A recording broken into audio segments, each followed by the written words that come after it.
Señoras y señores, buenas tardes. En primer lugar, Alberto, felicitaciones y muchas gracias por invitarme para contarles a ustedes una pequeña historia, una parte de la historia de Colonial.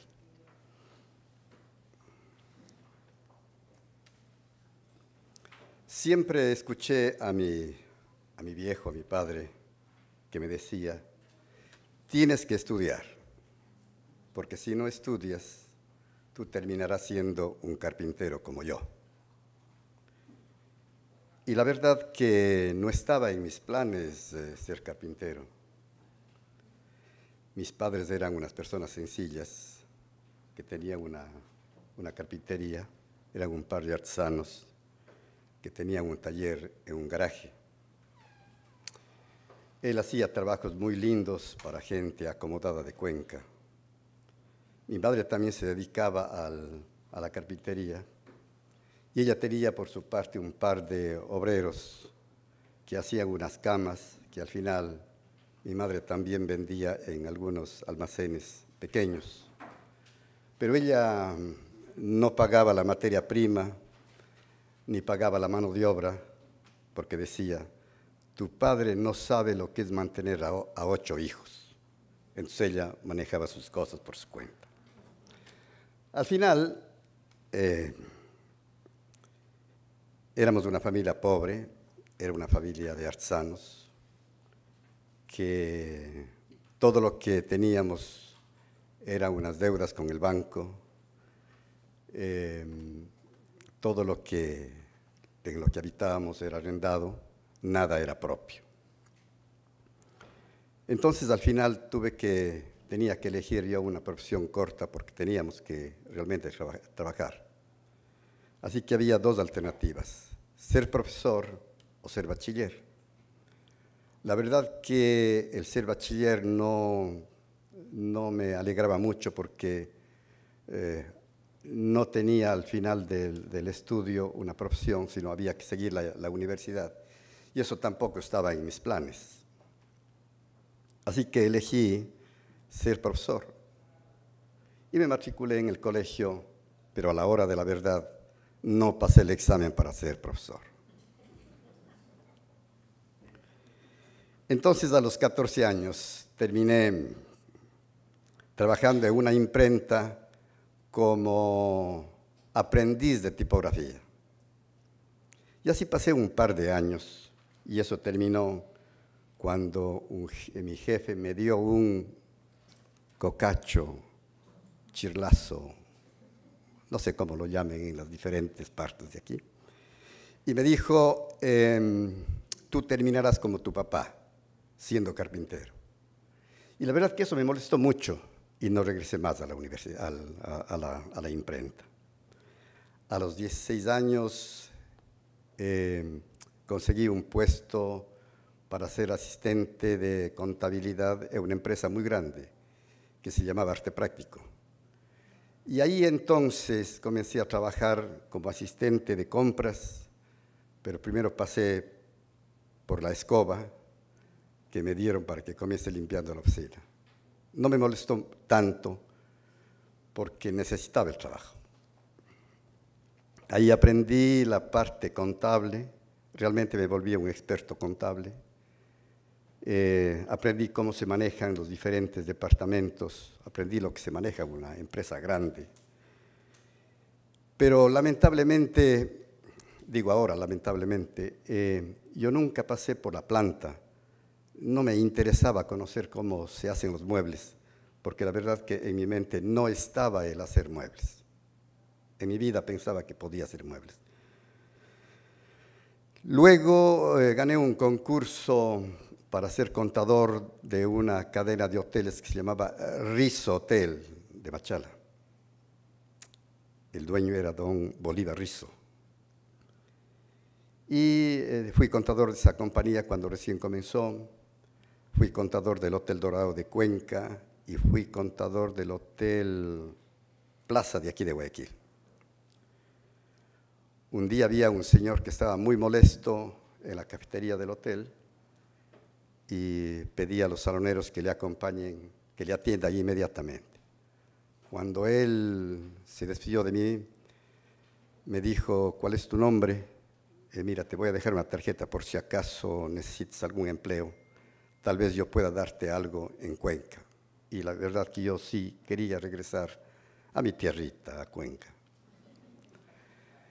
La tarjeta que me dio era de Pablo Jaramillo, el dueño de Indurama. A los pocos días me hizo una oferta para trabajar como administrador de Indurama.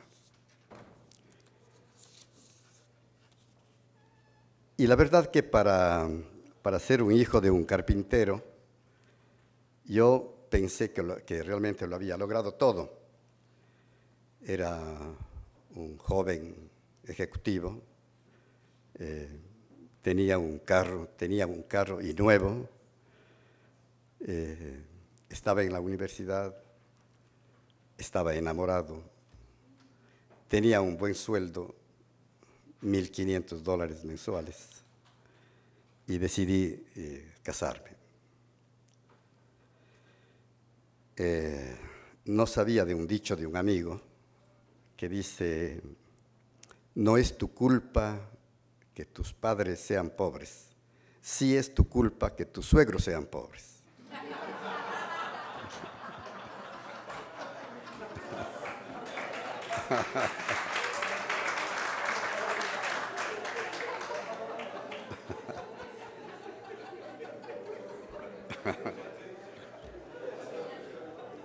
Bueno,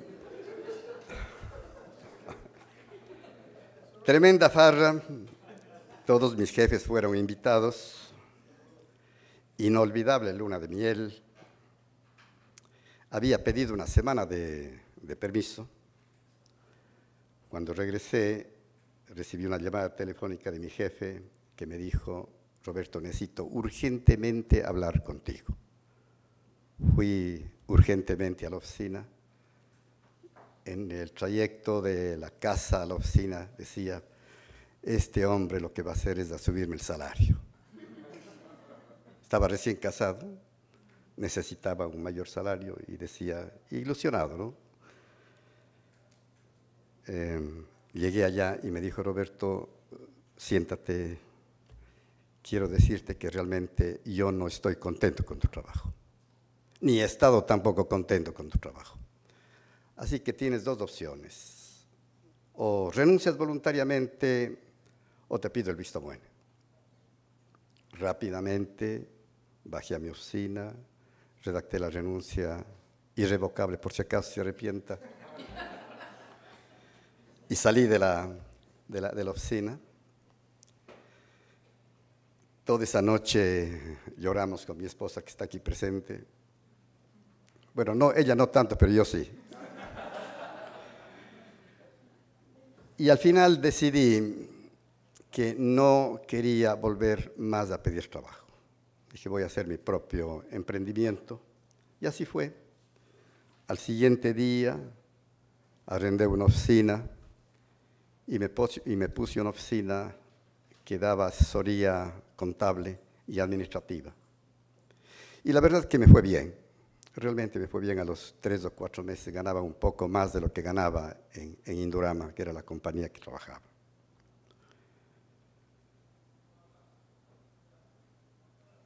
Al año de haber estado en esta oficina contable, llegó mi viejo y me dijo, oye Roberto, necesito que me hagas un préstamo. La verdad que el problema de él se había empeorado. Era un artesano que no manejaba bien los números, no manejaba bien el banco, estaba agobiado por sus deudas, el no poder pagar a sus trabajadores y todo. Y creo que fue realmente un momento en el que me hice una reflexión. Yo tenía la obligación de ayudarle a él realmente. Si había dado yo asesoría a algunas empresas, yo creo que la obligación mía era ayudarle a él. Y así fue. Fui al siguiente día, me reuní con un amigo, potencialmente mi socio, y arrendamos una tienda, dejamos un anticipo que no iba a ser reembolsado si no tomábamos la tienda. Así que le comuniqué eso a mi viejo y le dije, ¿sabe, papá, que arrendamos una tienda y desde cuando abramos la tienda, pues vamos a vender sus productos? Mi papá realmente no creía lo que estaba escuchando, pero como estaba complicado, aceptó.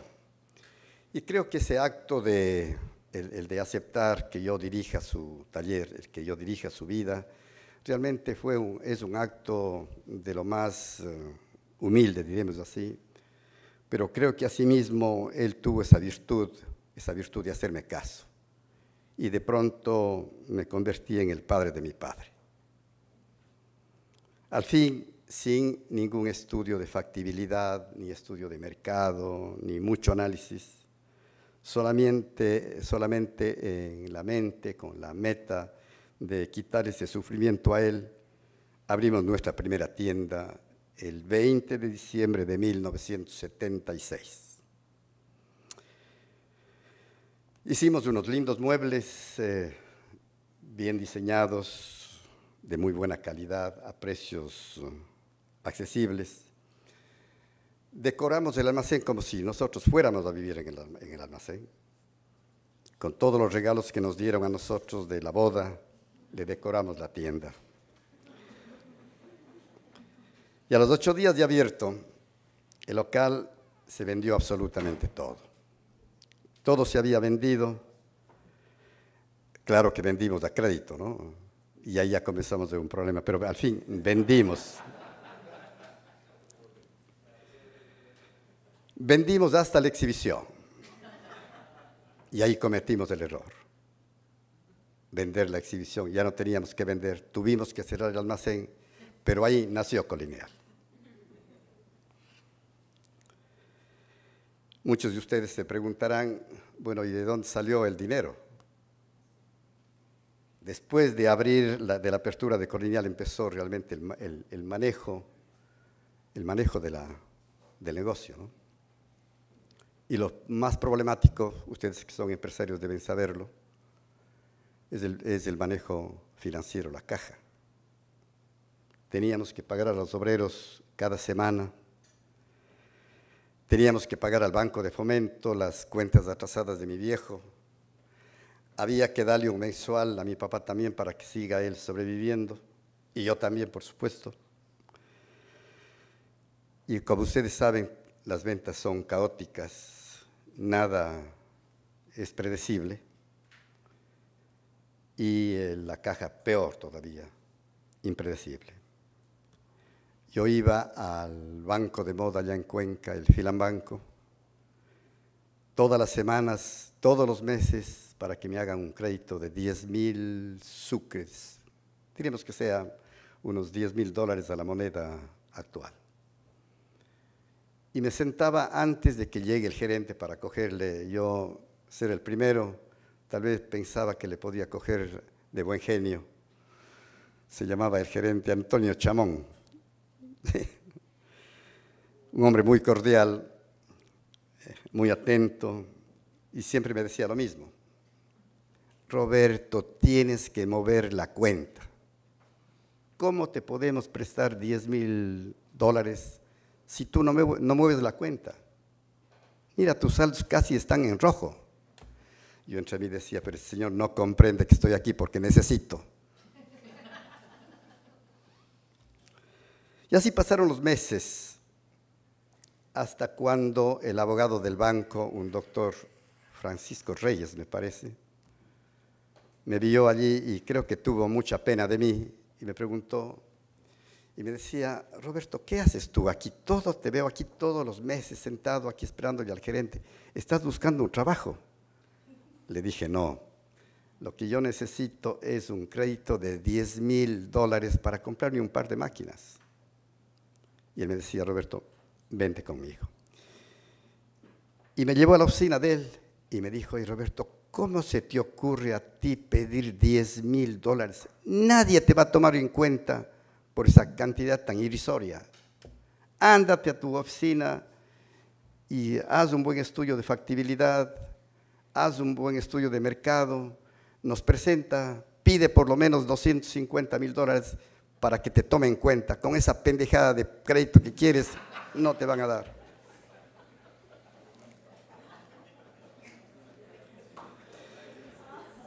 Y la verdad que me fui a la oficina, yo era un experto en hacer los estudios de factibilidad, los supuestos y todo.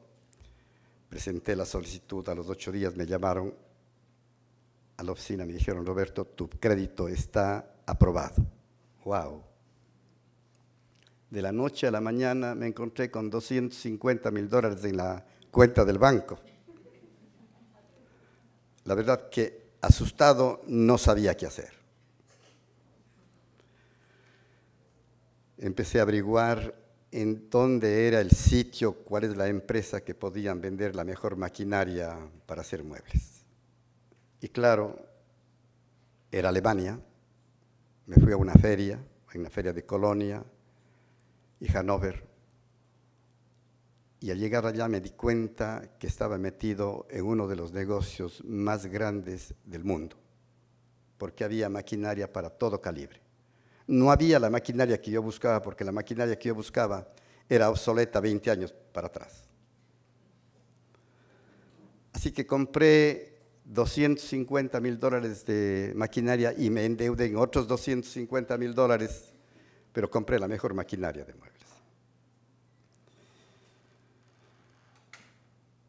Ciertamente que la meta en ese entonces no era ganar dinero. A veces la gente piensa que los empresarios lo único que cuentan para ellos es hacer dinero, y eso no es verdad. Ustedes lo saben. La meta era poner en el mercado el mejor producto, al mejor precio, que los clientes realmente salgan satisfechos, porque la verdad sea dicha, todo el resto viene por añadidura. Todo el resto. 20 años pasaron después de esto, de toda esta pequeña empresa. En realidad, mis hijos crecieron en este ambiente de muebles, de la fabriquita, de la decoración. Y mi hija, que está aquí presente, no creció mucho, pero se hizo grande. Me dijo un día, papi, me voy a los Estados Unidos a aprender inglés. ¡Wow! ¡Qué envidia! Yo decía, yo necesito el inglés más que ella, porque cuando iba a las ferias siempre tenía un problema. Alguien tenía que irse conmigo a darme diciendo lo que yo quería decir. Y a veces tenía que explicar, hablando despacito, para ver si es que me entendían. Y no entendían en realidad.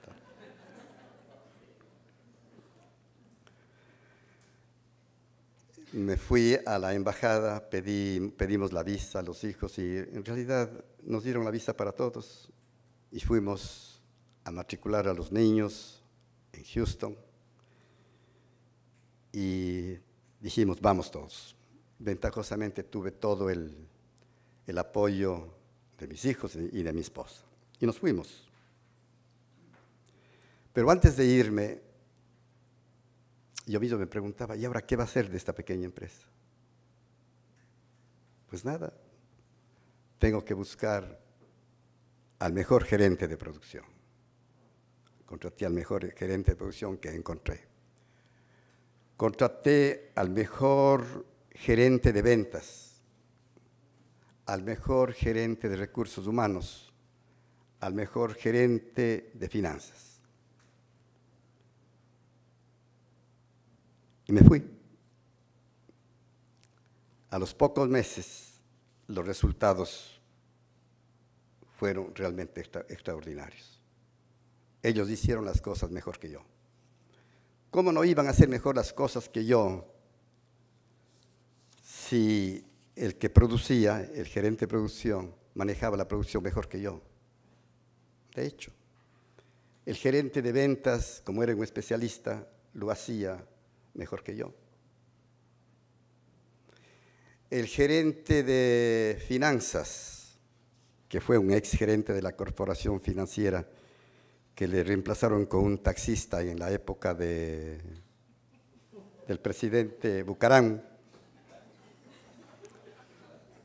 era mejor que yo, porque solamente de verle al gerente nuestro, al financiero, primero tiene un apellido, Vázquez Tamariz, y la presencia de él, un rubio, ojos azules, grande.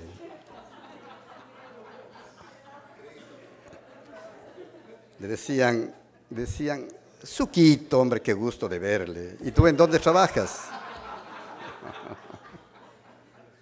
Estoy trabajando para Colineal. Ah, decía Colineal, claro, bueno. ¿Y Roberto? Pues él vive en Houston ahora. Entonces, yo diría que al final crear una estructura gerencial te da las posibilidades realmente de crecer la compañía. Los empresarios tienen el chance de poder pensar, de poder crear nuevas empresas, de disfrutar la vida. Si no, vean de aquí a Alfredo Peña. Viaja por todo el mundo mientras están trabajando sus ejecutivos. Él es un ejemplo de esto en realidad. Tener profesionales en el negocio de uno realmente es una cosa buena, te hace crecer. La verdad es que disfrutamos al máximo en Houston, pero como siempre la embarré. Abrí un almacén que nos fue muy mal y pensé que nos equivocamos. Abrimos un segundo almacén, nos fue peor. Pero al final aprendí de que los negocios de los muebles se hacen en locales grandes, en locales inmensos, en locales de más de 4.000 metros. Nosotros antes de irnos teníamos locales de 350 metros y la verdad que éramos copiables inmediatamente. Después de que hicimos las megatiendas, en realidad muy pocos copiaron eso. Y crecimos en realidad. En los últimos 20 años hemos abierto alrededor de 30 tiendas en todas las principales ciudades del Ecuador. Al principio de la época del correísmo, yo vi que el señor Correa no era muy amigable con los empresarios y aprovechamos para buscar otros rumbos y nos fuimos a Panamá y a Lima. Ahora tenemos allá 5 locales comerciales y creo que es el futuro para Colineal y el futuro para muchas empresas, porque en realidad Perú es un país que está embalado en los negocios hablando. Al fin, lo que más nos orgullece a mí como familia es haber creado alrededor de 1.000 plazas de trabajo, directos. Ahora tenemos un reto, estamos en un franco proceso de un cambio generacional. El grupo gerencial de la empresa, más mis hijos que han sido muy bien educados y que tienen la experiencia, tienen que asumir ese reto. Y creo que lo van a hacer eso con responsabilidad. Mirando hacia atrás, veo que toda mi vida ha sido lleno de cosas simples, de hechos pequeños que hemos aprovechado,